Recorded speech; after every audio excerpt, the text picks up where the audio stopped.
আসসালামু আলাইকুম। কথা বলার শুরুতে কোরআনের দুইটা আয়াত বলি আগে। একটা আয়াত হচ্ছে, নিশ্চয়ই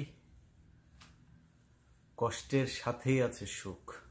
কষ্টের আগে পড়ে না, সাথেই আছে সুখ। আরেকটা হচ্ছে,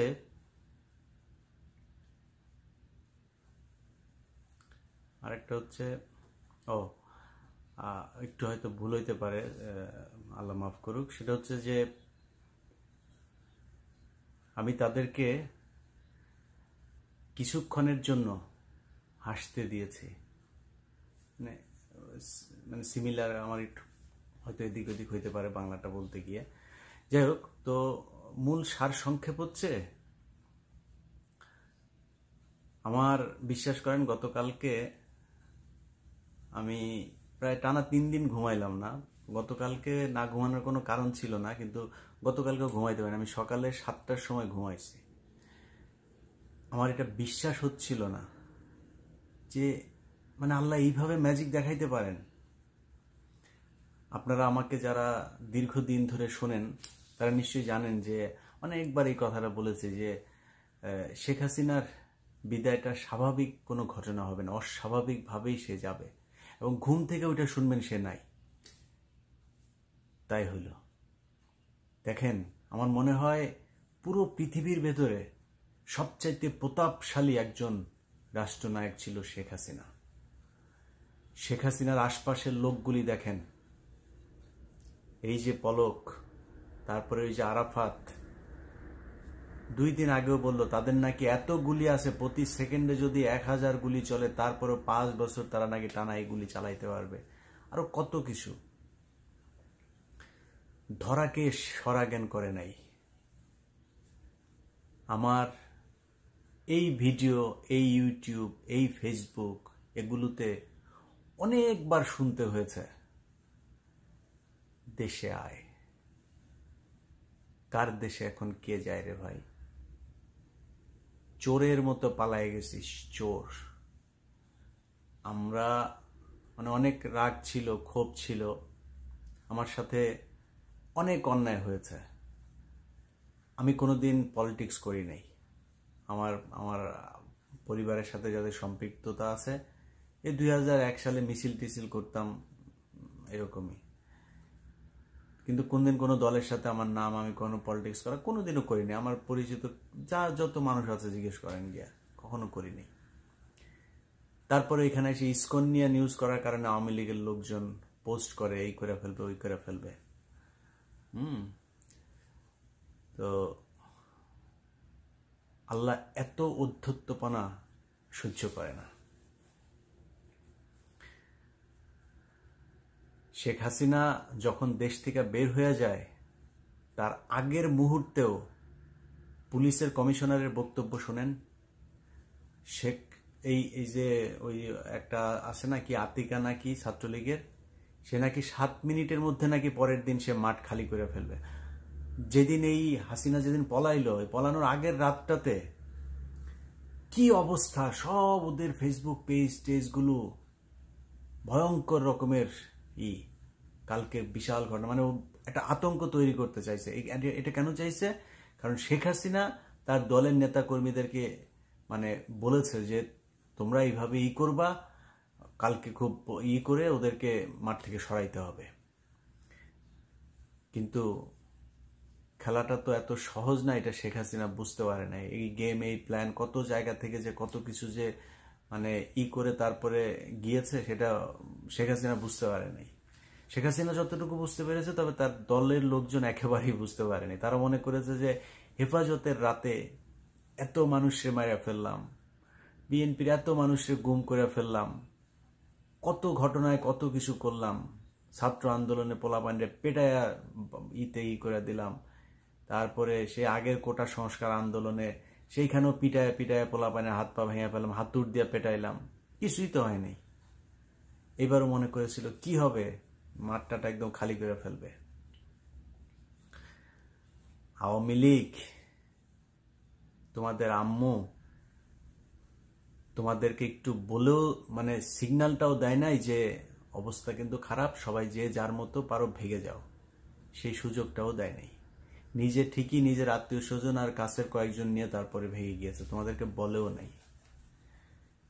এখন অনেকে ফেসবুকে পোস্ট করছে এখন দেশ স্বাধীন হলো, কয়দিন 2 দিন আগেও আওয়ামী লীগের নেতার ছবি দিয়া তারপরে লিখতো আমার অভিভাবক। আগের পোস্ট সব ডিলেট। এই তো হচ্ছে অবস্থা না? এটা তো আগেই বলতাম, অনেকবার বলেছি যে তোমাদের আম্মুরা তো বাইরে টাকা পয়সা কামাচ্ছে, সেকেন্ড হোম আছে সবারই, এরা তো গিয়ে আরামে খাবে ওইখানে। তোরা ফকিন্নির বাচ্চা, তোদের অবস্থাটা কি হবে? পাসপোর্ট আছে, বাপের নামও তো বাবলু বাবলু লেখা হয়েছে বালবুলু, এখন তো পাসপোর্টও নাই। তোর ওই ভোটার আইডি কার্ড ঠিক করতে করতেই তো জীবন শেষ হয়ে যাবে, এর মধ্যে গণধোলাই খায় মারা যাবে। কয় জায়গায় গণধোলাই, কিছুক্ষণ আগে দেখলাম রাব্বানিরে, গোলাম রাব্বানিরে গণধোলাই দেওয়া চিটপটাং করে দিচ্ছে। এই গোলাম রাব্বানি আমার সাথে টক শোতে, মনে আছে না আপনাদের? আমার সাথে টক শোতে বলে দেশে আসেন, পারলে দেশে আসেন। তো দেশে এখন গেলে গোলাম রাব্বানি তুমি কি করবো আমারে? এই যে আওয়ামী লীগের লোকজনগুলি এই যে এরকম, এত কিছু করার দরকার ছিল না তো, কিসের জন্য? এখন ফারজানা রূপা, মিথিলা ফারজানা, তারপরে নাইমুল ইসলাম খান, আপনারা ইউটিউব চ্যানেল খোলেন।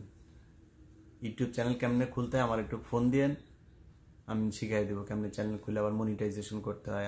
আমি লিঙ্ক দিয়ে দিব, আমার ভিডিওতে লিঙ্ক দিয়ে দিব। ওই লিঙ্ক দেখে আপনারা সবাই যাদের লিঙ্কটা পাইলে আপনারা সবাই ওদের সাবস্ক্রাইব করেন। সাবস্ক্রাইব করে তারপরে করবা, হ্যাঁ, ইউটিউবে ভিডিও বানাবো। তোমাদের ভিডিও আমরা এই যে আমার এখন ধরেন কাল পরশু হয়তো আমার 3 মিলিয়ন হবে। তো আমার যে 3 মিলিয়ন সাবস্ক্রাইবার, আমার তো টিভি মিভি কিছু না, আমি তো রাজাকার এক, আরেক হয়েছে ইউটিউবার। আমরা হইলাম ইউটিউবার আর আপনারা ছিলেন সাংবাদিক। তো এখন আপনাদেরকে ইউটিউবার হইতে হবে। ইউটিউবে কেমনে কেমনে খুলতে আমি সব শিখাই দিব। হ্যাঁ, বহুত জ্বালাইছেন, বহুত জ্বালাইছেন। এখন এই যে গণভবনের ঘটনা নিয়ে কথা বলে শেষ করি। হ্যাঁ, কিছু সুশীল গজাইছে এখন। সেই সুশীলদের এই যে গণভবনে যে হইল, তারপরে সংসদের ভেতরে পোলাপান গিয়া বসা, সেখানে সিগারেট টিগারেট খাইছে, এটা খুব তাদের নাকি গায়ে লাগছে। শুনেন সুশীল বাবুরা, আপনাদের মতো মানে বোধ গালি দিয়ে একটা কথা বলা যায়, এই এরা দেশ স্বাধীন করে নাই। হ্যাঁ, আপনাদের মতো বালের সুশীলের জন্য এই গত 15 বছর বাংলাদেশের মানুষ কষ্ট সহ্য করেছে। আপনারা কি বালটা ফালাইছেন? এই সুশীল মারাইতে আসছেন এখানে। এই যেই ছেলেগুলো গণভবনে যায় এই যে এগুলি করছে না, এরা এখানে গিয়া কোটি কোটি টাকা পায় নাই। হ্যাঁ, যা করেছে মজা করেছে সেটা, কিন্তু এটা করার দরকার ছিল। কেন ছিল জানেন? এখন আর ওই মনসুর আহমেদ, ওই তাজউদ্দিনের মেয়ে, ওনাদের মতো বই লিখতে হবে না। এইটাই এখন বই, এটা ইতিহাস হয়ে থাকলো। বই লিখলে তো বিশ্বাস করেন না। শেখ মুজিবরে যে 570 দিয়া করছিল, 2 দিন লাশ পড়েছিল, এটা তো আপনাদের অনেকেরই হয়তো বিশ্বাস হয় না। অনেক মানুষ এখন বঙ্গবল্টু বঙ্গবল্টু বলে। তো এটা যে বিশ্বাস হয় না, এবার একটা বিশ্বাস, মানে চোখে দেখলে ভিজুয়াল তো। সো এটা মনে থাকবে, এটা 50 বছর 100 বছর পরেও এটা থাকবে যে 2024 সালের সুখের মাস আগস্টে এই শেখ হাসিনা এইভাবে তাকে করছিল, তার ব্রাটা ধরে পোলাপান টানাটানি করছিল। এটাই ইতিহাস, লেখার দরকার নাই, একদম চোখে হাতে নাতে প্রমাণ যে বাংলাদেশের মানুষ তাকে কিভাবে বিদায় দিয়েছে, মানে কিভাবে পালিয়ে গিয়েছে, তারপরে মানুষ গিয়ে তার সাথে কিভাবে ফান করেছে, এটা ইতিহাস। আর যেই পোলাপানগুলো এই রাস্তায় জীবন দিয়েছে, তাদের আবেগ, অনুভূতি, রং, তামাশা সবকিছুকে মূল্য দিতে হবে। আপনাদের মতো বালের সুশীল আমার দরকার নাই। সংসদে গিয়ে সিগারেট খাইছে দেখে এই জন্য খুব গায়ে লাগে না? তুই কই ছিলি রে বালের সুশীল? এতদিন কোথায় ছিলি? তোর মতো সুশীল 15 বছর শেখ হাসিনা এই দেশে যা মনে চায় তাই করেছে। তোর প্রতিবাদ আছে কোনো জায়গায়? এখন সুশীলগিরি মারাইতে আসছো না? সংসদে একজন সিগারেট খাইছে তো কি হয়েছে? সংসদে গাঁজা মদ সব খাইতে পারবে, কারণ তার চাইতে জঘন্য কাজ এই সংসদে হয়েছে। 300 টাকার নর্তকী, রাতের রানী, খাটযোদ্ধা মমতাজ এই সংসদে গান গেয়েছে। তার চাইতে সিগারেট খাওয়া খারাপ? তার চাইতে কেউ যদি মদ খায় সেটা খারাপ? চেয়ারের উপরে পা তুলছে তো সমস্যা কি? 11 লক্ষ কোটি টাকা পাচার হয়েছে গত 10 বছরে, 15 বছরে। সংসদের কয়টা চেয়ার ভেঙেছে? কয় টাকা লাগবে এগুলি মেরামত করতে? এই সংসদ পুরো চেয়ার টেয়ার এগুলি করতে হবে, কারণ এই যে যারা বসছিল এগুলি তো অপবিত্র সব। এগুলি এমনিই করতে হবে, দুধ টুধ দিয়া ধুইয়া সংসদ ভবন আবার রেডি করতে হবে। আর গণভবনে এটা তো করতেই হবে এরকম, কারণ আমরা তো বহুদিন ধরে বলছি যে বাংলাদেশের অবস্থা শ্রীলঙ্কার মতোই হবে। তো শ্রীলঙ্কার প্রেসিডেন্টের জায়গা ধরে টানাটানি করেছে, দেখেছেন না? এখন এদের তো আর নাই, হাসিনার তো আর জায়গা নাই, তো ব্রাত ধরে টানাটানি করছে, সমস্যা কি? মূল্য দিতে হবে। এরা দেশ স্বাধীন করেছে। আপনি ওই দিন ঘর থেকে বাইর হন নাই, এরা ঘর থেকে বের হয়ে আসছে দেখেই শেখ হাসিনা যেতে বাধ্য হয়েছে। অপেক্ষায় ছিল কি হয় আজকে 11টা পর্যন্তও কিন্তু অপেক্ষায় ছিল। তারপরে তাকে আলটিমেটাম দেওয়া হয়েছে যে না, অবস্থা ভালো না, সব মাঠে নেমে আসছে। সো যতগুলো মানুষ মাঠে নেমে আসছে না, তারা সবাই ওই দিনের এই দ্বিতীয় স্বাধীনতার মুক্তিযোদ্ধা। হাত পা পুষা ফেললে হবে না। আপনাদের মতো বালের এই সুশীল দরকার নাই। আপনার বালের সুশীলরা কিছুই করতে পারে না, কোনো শালা কথাও কর নাই। আপনারা কথা বলতে গেলে আপনাদের এই দিক ওই দিক পেঁচায় পুচায় তারপরে কথা বলতেন। আর এগুলি এখন করে তারা ঘটনাটাকে অন্যদিকে মন নিতে চাইতেছে যে হ্যাঁ লুটপাট হচ্ছে, ভাঙচুর হচ্ছে। আপনার কোনো ক্ষতি হয়েছে? আপনার তো ক্ষতি হয় নাই। ওই যে ছেলেটা এই ওর ইয়ের ভেতরে যায়, তারপরে সোফার ভেতরে শুয়ে আছে, ওর খাটের ভেতরে শুয়ে আছে, খোঁজ নিয়ে দেখেন গিয়া। ওর ভাই মারা গিয়েছে, না ও ঘরে ঘুমাইতে পারে নাই 15 বছর, এই অবস্থা। নাহলে ঘরে ঘরে এরকম বহু কান্না এই শেখ হাসিনার কারণে হয়েছে। আবরার কই? আবরারের বয়স কত ছিল? আবরারের মার ঘুম হয় এখন? আবু সাইদের বোনের কান্না শোনেন নাই? জামাত ইসলামের নেতাদেরকে খুন করেছে, জানেন না? 10 বছর 15 বছর মানুষকে আটকায় রাখে। চৌধুরী আলমকে খুঁজে পাওয়া যায় নাই। 2 দিন পর পর ছাত্রদল, যুব দলের হাজার হাজার নেতাকর্মী জেলটা ভর্তি। খুব তারা দেখাবেন, আপনি দেখাবেন? আপনার তো কিছু যায় নাই। বিডিআরের এই যে সৈনিকগুলো আজকে কত বছর ধরে জেলে, তাদের কোনো অপরাধ ছিল? তাদেরকে জেলখানায় নিয়ে গিয়েছে। যাই হোক, এসব এই আওয়ামী লীগ করেছে, এটার জবাব তাদেরকে পেতে হবে। কিন্তু আমি অনুরোধ করব যে আওয়ামী লীগের মতো অমানুষ না হওয়াই উচিত, ক্ষমা করে দেন। তারা, আমার বিশ্বাস, তাদের শাস্তি এমনিতেই পাবে। মানুষের জীবনের যে করুণ পরিণতি, শেখ হাসিনা যদি মনে করেন মারা ফেলতো ওর বাপের মতো, 5 মিনিটে নিঃশ্বাস বন্ধ হয়ে গুলি টুলি খেয়ে মারা যেতে পারতো। কিন্তু এখন সারা এই জীবন, এই যতদিন বেঁচে থাকে মুখ দেখাইতে পারে না, খুব চ্যাটাং চ্যাটাং করতো। এরা রাস্তায় জন্ম আওয়ামী লীগের, এরা কখনো পালায় না। শেখ হাসিনা 2 দিন আগেও বলে গিয়েছে, তারা কখনো পালায় না। শেখ হাসিনা, শেখ মুজিবের, তোর বাপেও পালাইতো, তুইও পালাইছিস।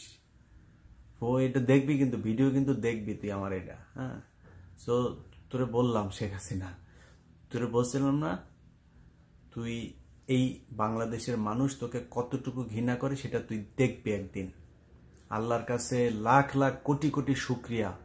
আজকের এই দিনটা বলেছিলাম এর আগে এক ভিডিওতে, আল্লাহর কাছে কিচ্ছু চাই না, জীবনের অনেক শখ পূরণ হয়েছে, শুধু একটা শখ বাকি ছিল, আজকের এই দিনটা দেখার। আল্লাহ দেখাইছেন, আল্লাহর কাছে লাখ লাখ কোটি কোটি শুকরিয়া। আর কিছু এই দুনিয়ায় আর কোনো কিছুর অভাব নাই, সবকিছু পূরণ হয়ে গিয়েছে। জেলখানায় হাজার হাজার মানুষ এখনো বন্দী হয়ে আছে, তাদেরকে খুব দ্রুত বের করতে হবে। এই যে বদমাইশের বাচ্চা বিচারকগুলো, ওদেরকে ধইরা 24 ঘন্টা ওদেরকে দিয়ে ডিউটি করে, বাথরুমে আটকায় রাখতে হবে কোর্টে, সারা রাত এগুলি শুনানি করবি, শুনানি করে করে মানুষ সব ছাড়বি খুব দ্রুত। এদের জন্য এই 9 to 5 কোর্ট মোট না, এদের জন্য 24 ঘন্টা খোলা রেখে খুব দ্রুত জেলখানা খালি করতে হবে। একজনের জন্য স্পেশাল অনুরোধ থাকবে সবার কাছে, জসিমউদ্দিন রহমানী। এই ব্যক্তিটার স্ত্রী নাই, ভাই নাই, বোন নাই, মা নাই, বাবা নাই, কোনো কারণ ছাড়া 12টা বছর ধরে এই লোকটাকে জেলখানায় আটকে রাখা হয়েছে জঙ্গি তকমা দিয়ে।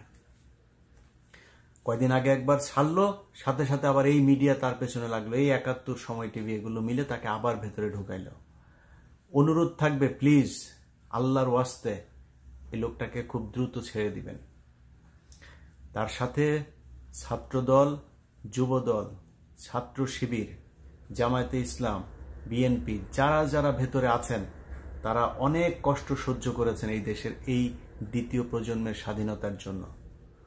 অতএব তাদেরকে একটা সেকেন্ডও কষ্ট দেয়া যাবে না ওখানে, খুব দ্রুত তাদেরকে বের করতে হবে। দরকার হইলে বের করে বহুত আইন শেখ হাসিনা এই দেশে ভঙ্গ করেছে, যেমনে পারেন আগে বার করেন, পরে জামিন দিয়েন।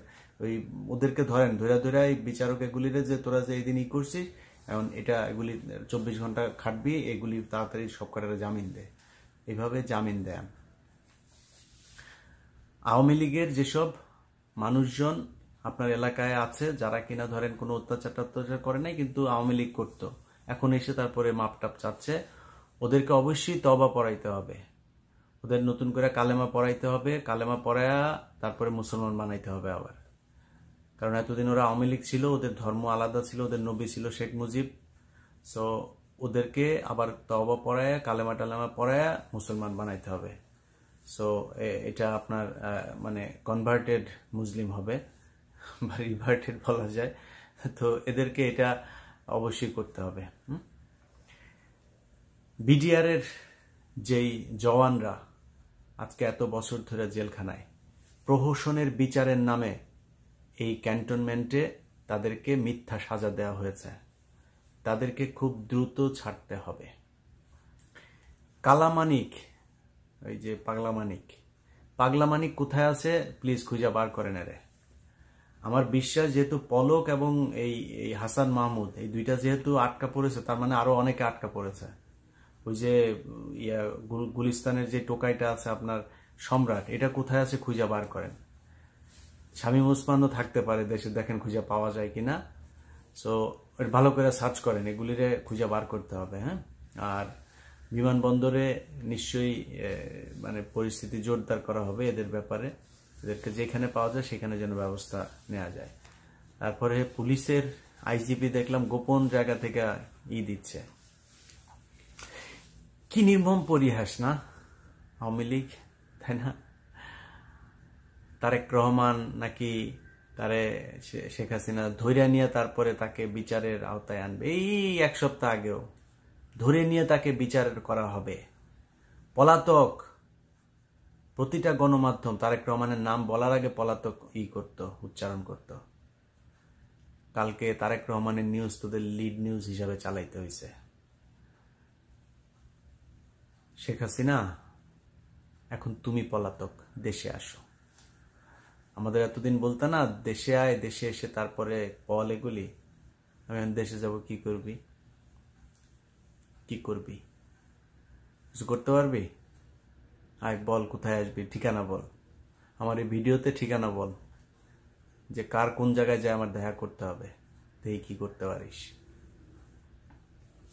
নতুন সরকার গঠন হয়েছে, ডক্টর মোহাম্মদ ইউনূস, আপনাকে অভিনন্দন। যারা এই সরকারে থাকবে তাদেরকে অভিনন্দন। বাংলাদেশে যে অর্থনৈতিক ভঙ্গুর দশা, সেখান থেকে নিশ্চয়ই একটা ভালো জায়গায় নিয়ে যাবে বলে আশা করি।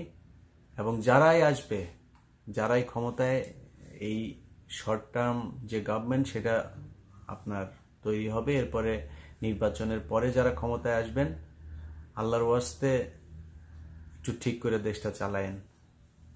অনেক প্রাণের বিনিময়ে এবার স্বাধীনতা এসছে। আপনারা যদি উল্টাপাল্টা করেন আবারও, তাহলে আবারও এই আওয়ামী লীগ সুযোগ নিবে। সেই সুযোগটা যেন তারা না পায়, মানুষ যেন আপনাদের কাজে কর্মে সন্তুষ্ট থাকে। আরেকটা খুব গুরুত্বপূর্ণ কথা বলে শেষ করব, সেটা হচ্ছে এই যে মুক্তিযুদ্ধ হলো, এই মুক্তিযুদ্ধের সমর্থনে দুবাই, সৌদি আরব সহ মিডল ইস্টের কোন কোন দেশে কয়জন আটক হয়েছিল, খুব জোর কূটনৈতিক তৎপরতা চালায়ে তাদেরকে প্লিজ একটু বের করার ব্যবস্থা করবেন। তারা তাদের আবেগ সামলাতে পারেনি, তারা কিন্তু জানে যে ওইখানে মিছিল করলে কি হইতে পারে, কিন্তু এই আবেগটা তারা ধরে রাখতে পারে নাই, এতগুলো লাশ দেখে তারা সহ্য করতে পারে নাই। সো এটা আপনাদের দায়িত্ব, প্লিজ যেই সরকারি এখন তৈরি করবেন, আপনাদের কাছে অনুরোধ, আমার এই ভিডিওটা দেখার সাথে সাথে এটার ব্যাপারে একটু ব্যবস্থা নিন। কারণ আপনাদের মাথায় রাখতে হবে যে যারা মিডল ইস্টে কাজ করতে যায় বেশিরভাগেরই একমাত্র উপার্জনক্ষম ব্যক্তি হচ্ছে সেই ব্যক্তি। এখন তার কারণে শুধু সে না, তার দেশে যে বাবা মা, ভাই বোন, স্ত্রী, সন্তান যারা যারা আছে সবাইকে কিন্তু সাফার করতে হবে।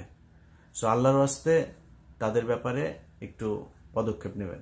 আমি আমার ইউটিউব চ্যানেলে আজকে বাবুল আক্তারকে নিয়ে যে প্রোগ্রামটা করেছিলাম সেটা আবার আপলোড দিব। সো ভিডিওটা দেখেন, এই ভিডিওটা দেখে যদি মনে করেন আমি সত্য বলেছি, তাহলে বাবুল আক্তার এবং ফেনীতে যেই ঘটনা, সেই ঘটনাতেও প্রিন্সিপাল সিরাজউদ্দৌলা সহ ওইখানে 16 জনকে ফাঁসি দেওয়া হয়েছে। এরা একদম নিরপরাধ, এদের কোনো দোষ নাই। আমার ওই প্রোগ্রাম দেখার পরে যদি মনে হয় আমি প্রমাণ করতে পেরেছি, তাহলে ছেড়ে দিয়েন। এই প্রোগ্রাম দুইটা আগে দেওয়া হয়েছিল, বনজ কুমার তার ক্ষমতা দেখিয়ে সে আমার ভিডিও দুইটা বাংলাদেশ থেকে অফ করে রেখেছিল। সো ওই ভিডিও দুইটা আমি আবার আপলোড দিচ্ছি, ভিডিওগুলো দেখে মনে চাইলে বাবুল আক্তার এবং তার এই ফেনীর যে যারা আটক আছে তাদেরকে ছেড়ে দিয়েন। সবশেষ যারা পালিয়ে গিয়েছেন তাদেরকে বলতে চাই, যেখানেই আছেন সবাই মিলেমিশে ওইখানে আপনাদের আব্বুর মতো হুক্কা টুক্কা টানেন একসাথে, ওইখানে বসে খেলাধুলা করেন। শামীম ওসমানের নিয়েন, সে ভালো খেলতে পারে, আর ওবায়দুল কাদের তো আছে, এদেরকে নিয়ে আপনারা ওইখানে খেলেন, আন্তর্জাতিক মাঠে গিয়ে খেলেন। এই মানে ডোমেস্টিক ফিল্ডে খেলা শেষ, এবার ইন্টারন্যাশনাল মাঠে যায় খেলাধুলা করেন, করতে থাকেন। আমরা এই ভিডিওতে মাঝে মধ্যে এরকম করবো, এই যে যেমন কথা বললাম না, এর চাইতে আরো জঘন্যভাবে আপনারে খেপাইতে পারি আমি কিচ্ছু করবো না, কিন্তু আপনি আমার কথা মানে শরীরের রক্ত টকবক করবে, হ্যাঁ এটা পারি, কিন্তু খুব বেশি বললাম না। কারণ কি জানেন, কারণ হচ্ছে এখন আপনাদের কষ্টের এমনিই কষ্টের দিন, কারণ আপনারা ইউটিউবে করেন, হ্যাঁ আমরা এতদিন যেটা করেছি না, এখন ওই দায়িত্বটা পালন করেন। টাকা পয়সা তো বানাইছেন, টাকা পয়সা কিছু খরচ করেন। এই পররাষ্ট্রমন্ত্রী নাম কি, যে আগে যে পররাষ্ট্রমন্ত্রী ছিল, অর্থমন্ত্রীর আবুল মাল আব্দুল মুহিতের ভাই, তো উনি একটা কথা বলেছিলেন যে আওয়ামী লীগের কেন নাই ইলিয়াস হুসাইন, কনক সারোয়ার, এদের মতো এরা তো নিজের থেকেই এরা করে, এদেরকে তো কেউ পে করে না, নিজের থেকেই তারা এইসব ভিডিও করে। আওয়ামী লীগে কেন এরকম ডেডিকেটেড লোকজন নাই? তো আপনারা তো এখন কাজ টাজ নাই, টাকা পয়সাও কামাইছেন। ফারজানা রূপা, ভালো ভালো প্রেজেন্টার আছে তো, ফারজানা রূপা, মিথিলা ফারজানা, আরেকটা ওই যে হিজড়াটার নাম কি, এই তৃতীয় লিঙ্গের এগুলিরে নিয়ে তারপরে আপনারা ওইখানে এই ভিডিও বানান। হ্যাঁ, তো বানানোগুলি বানায় তারপরে ওগুলি জনগণের দেখান, সাবস্ক্রাইব করতে কোন পোলাপানে আপনাদের দেখতে চাই। আমার খুব শখ, আপনাদের কয়দিন ধরে দেখতেছি না, আপনাদের জন্য দেখি, সেই ব্যবস্থা করে দেন। বাংলাদেশের মানুষ জানতে চায় আপনারা কে কোন অবস্থায় আছেন, দেখা দেন। সবাই ভালো থাকেন। কিছু দাবি দেওয়া আছে, সেটা নিয়েও ভিডিও করব। আজকে এই পর্যন্তই। আল্লাহ হাফেজ, ঈদ মোবারক।